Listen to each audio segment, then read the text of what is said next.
Thimbleweed Park. Oh, this game was a treat.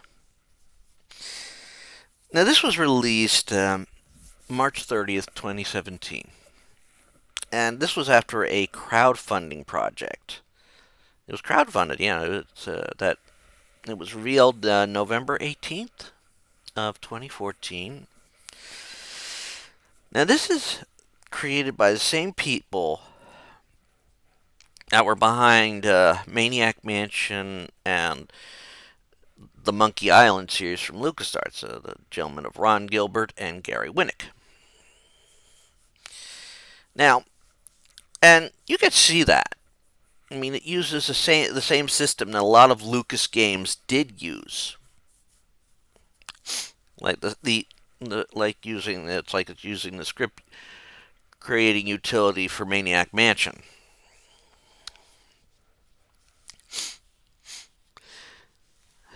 And this game is set in the 1980s, like 1987. And several of the references in the game are that way.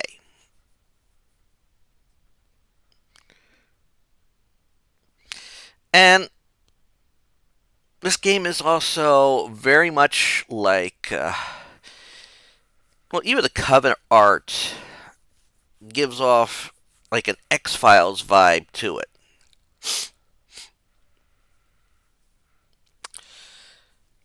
Now, this is set in the town of Thimbleweed Park, a town that apparently has a population of 81.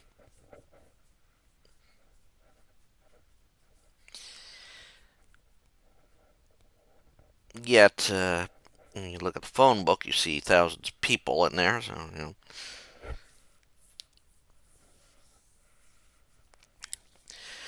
Now, it opens with you taking control of a guy whose only purpose in the game is to be murdered. He's supposed to be having a meeting with someone down by a bridge.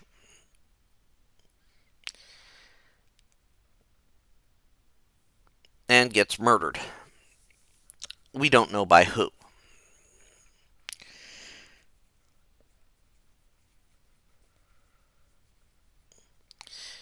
And the game opens with us meeting the two FBI agents that are coming to investigate it. Agent Ray, who is a red-headed woman, a bit of a smoker,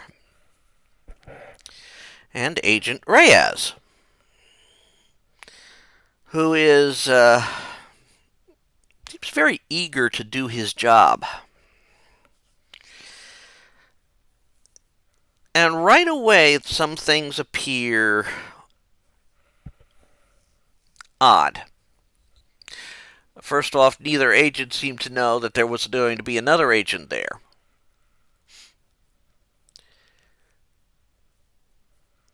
And given the oddness of this, Thimbleweed Park, it seems things are not necessarily as they seem. Even the agents seem a little shifty. And something about this case doesn't have them they're sort of not necessarily.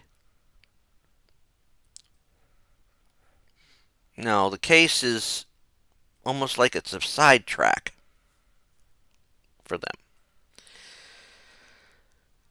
But you start off the game playing through as them,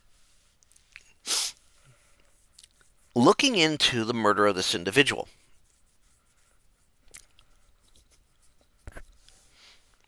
And of course, the local police aren't necessarily helpful. I mean, yeah, this is one of those things. They're not necessarily going to be happy about someone, about, a case that they could have handled being overtaken by the FBI.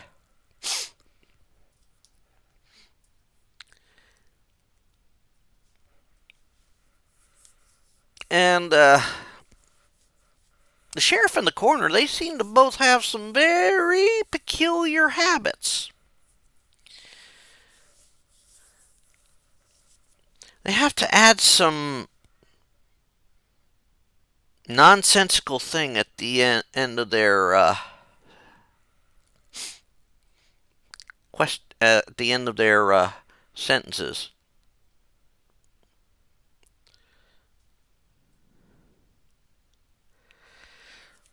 Now, but the agents don't seem to necessarily know about Thimbleweed Park and its history. Now, the history of Thimbleweed Park, I mean, it has basically been built around the Mansion family's business called Pillowtronics, a company that initially made pillows and then started branching into electronics. And this is state-of-the-art electronics for 1987, vacuum tubes. Before we got anywhere to the point we are at today with our technology. I mean, Thimbleweed Park has has 3 Pillowtronic machines that to help solve crimes.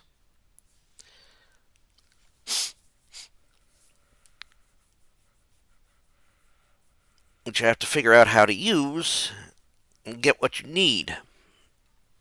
Weapon, blood sample from the body to identify the body,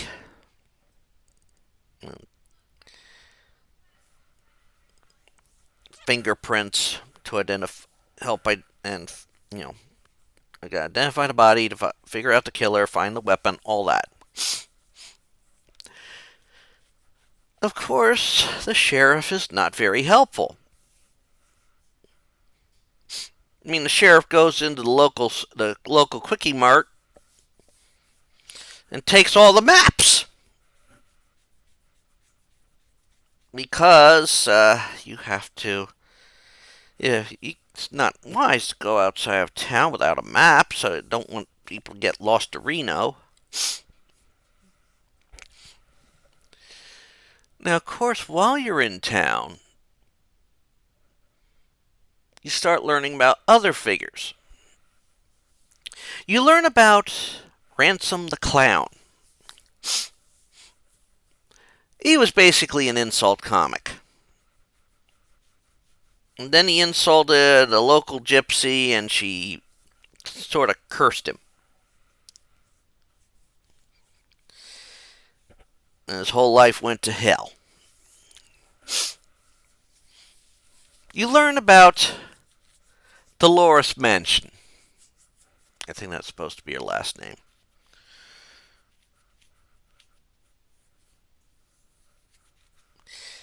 And you learn that she has always wanted to be a game designer.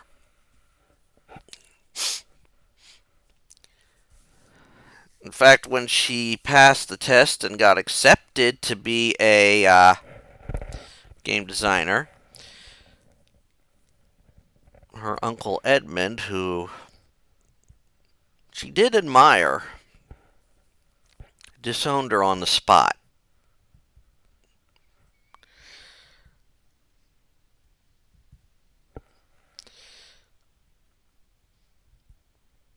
Now, once we get past the problem of, getting outside of town to continue our investigation, in the hopes of figuring out who the victim is and all that, we finally get access to not only the mansion and have certain individuals arrive.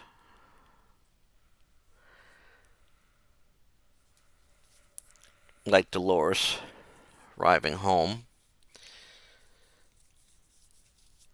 We also find out about Dolores' father, Franklin. Seems that he was to take part in a meeting to try and help pillow factory by getting into stuffed animals. But he was working behind his brother's back because his brother didn't want to, Edmund didn't want to hear anything about anything other than pillows and electronics.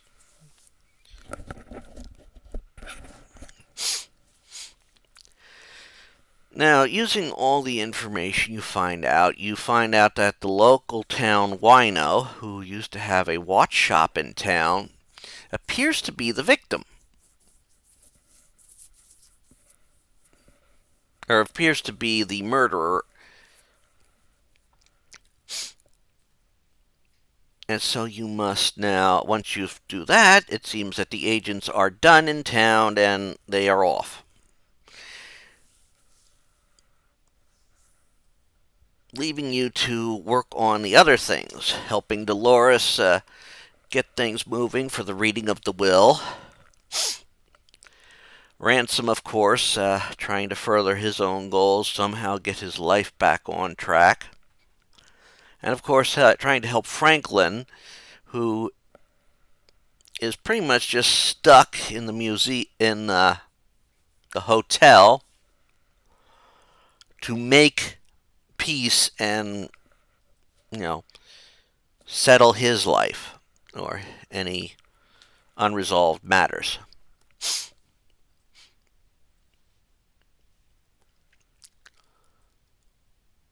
Now, of course, as you're doing all this, and of course you help Dolores getting her stuff together so they can have the reading of the will, both Agent Ray and Agent Reyes both return in disguise. They're both wearing Groucho noses.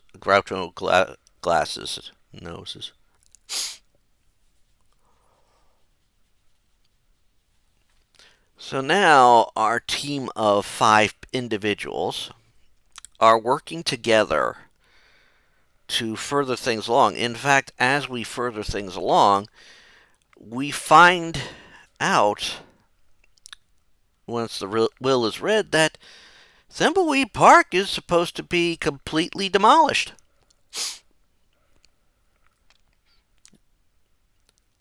Even the mansion. Which makes no sense.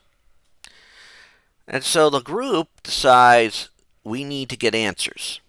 We need to get into the pillow factory. Now, this is also where we start learning about, more of the 2 agents' backstories come into play. See, Ray is there working for someone else to get the get certain information that somebody wants. Reyes has returned to town because his father was blamed for the fire that apparently destroyed the pillow factory, and he wants to clear his father's name.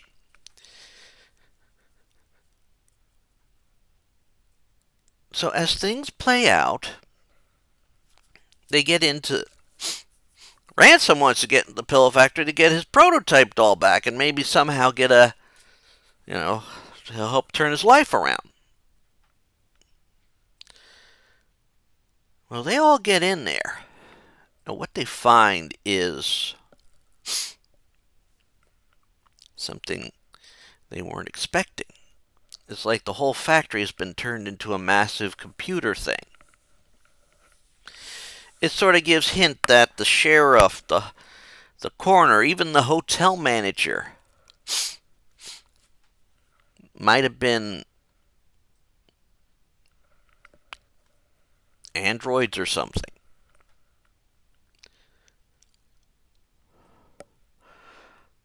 And we find out that Edmund has uploaded his brain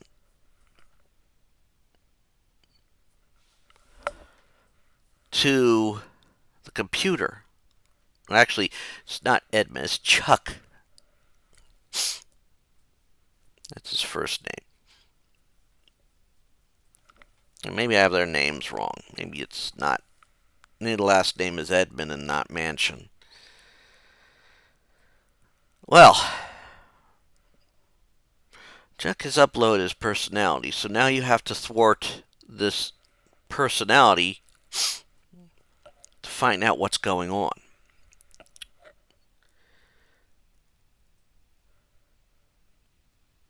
Or this chaotic personality. And what they do discover is that Chuck had discovered a very disturbing truth. That they're all living in a computer game. I mean, why is the population 81 or 80 and there's the number of, but the phone book has thousands of names in it? Hmm.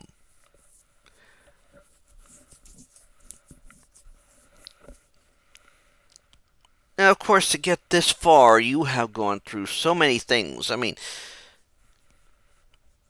small company mascots are meeting and talking about the signals, the signals, the signals. The local disc jockey is playing a non-stop marathon and talking about keeping the government from taking control of their minds and all that.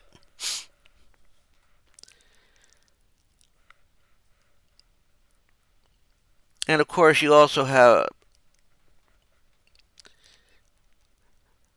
and here, the actual truth is they're all in a game. This is a very meta thing to do. And so, the slightly more sensible Chuck Edmund in the computer provides Dolores, Ransom, Ray, and Reyes with something that will help them achieve their end goals.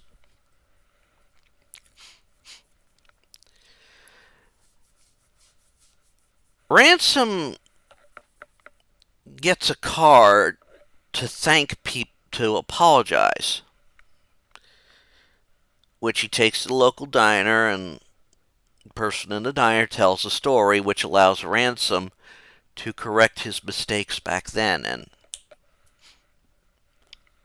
somewhat stop being an insult comic.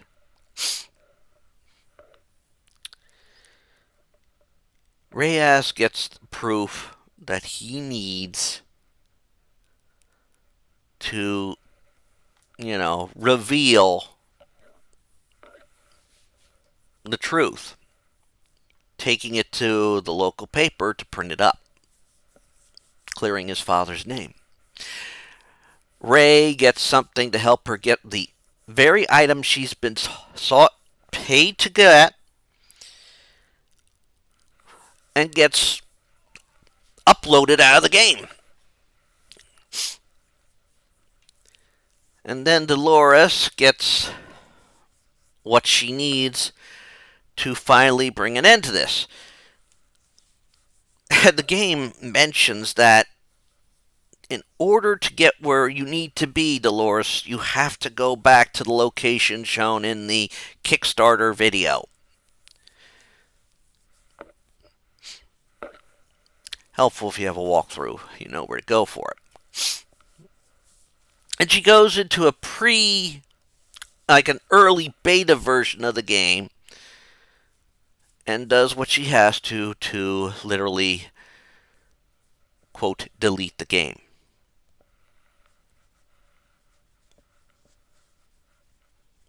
Now, this is where the game ends, if you do everything right.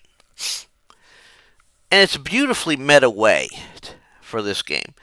A game that, just by even its cover, you get so much in it.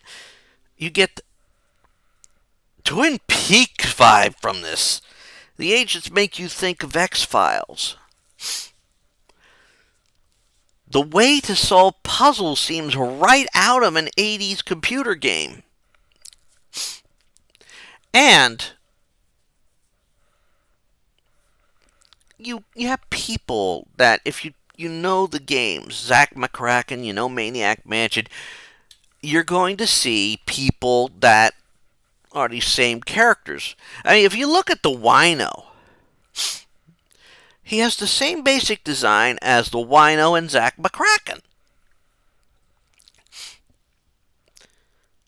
The owners of the diner, Dave and Sandy.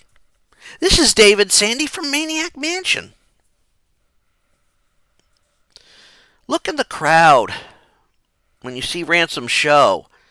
You're going to see characters that look like they came out of other games from these other LucasArts titles.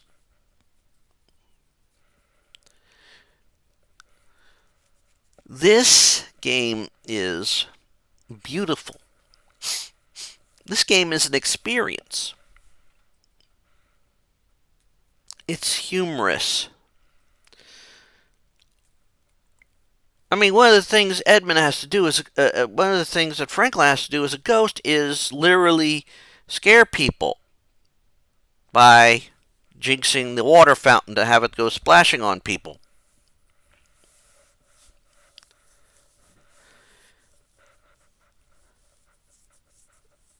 You have to freak out a guest as Franklin. So they call. So you know, they have to call in help.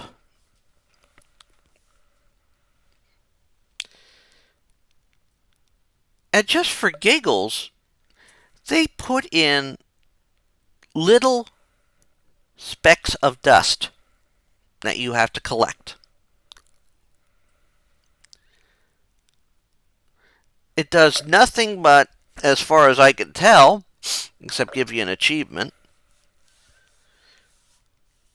is brilliantly silly, if you ask me.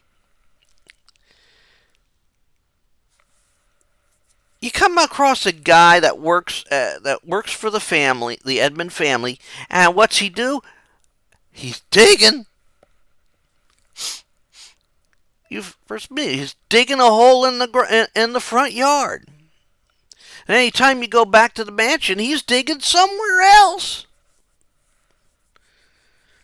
He's digging in the lobby. He's digging in the hallway. He's digging on the steps. He's digging a hole and filling it back in.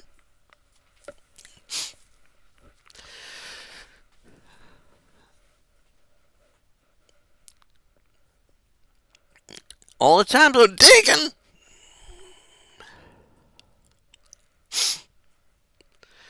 This game is delightfully silly, delightfully humorous, using some of the same logic that was in those those games, which makes it a joy to play. You can't die in the game. It's up to you to figure out how to do things in the game. And some problems even have multiple answers. Isn't that great? Now, after this game came out, they also released a free mini game, Dolores, a mini Thimbleweed Park mini adventure, which is supposed to be set after the events of the game, like a year later. Like as the game didn't take part in an alternate timeline or something. And Dolores is helping the town paper out. When you start the game, you have to get 5 photos. You can do things that affect things later in the week. You can't save it until you get all your 5. You can't really save it. And when you get all 5 of your photos for the day, the game shuts down.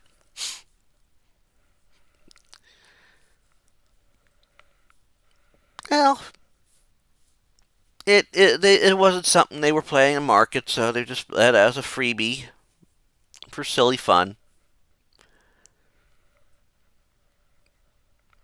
No voice or anything like that, but it's a good little. The Thimbleweed Park, definitely a game to play. Definitely if you need a good laugh.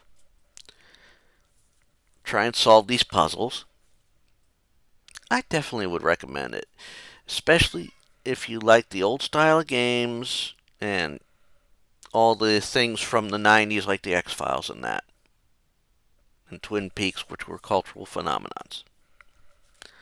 And that's all I'm going to say about Thimbleweed Park. I hope you enjoyed hearing me talk about the game, and I hope you give it a try yourself. Bye, all.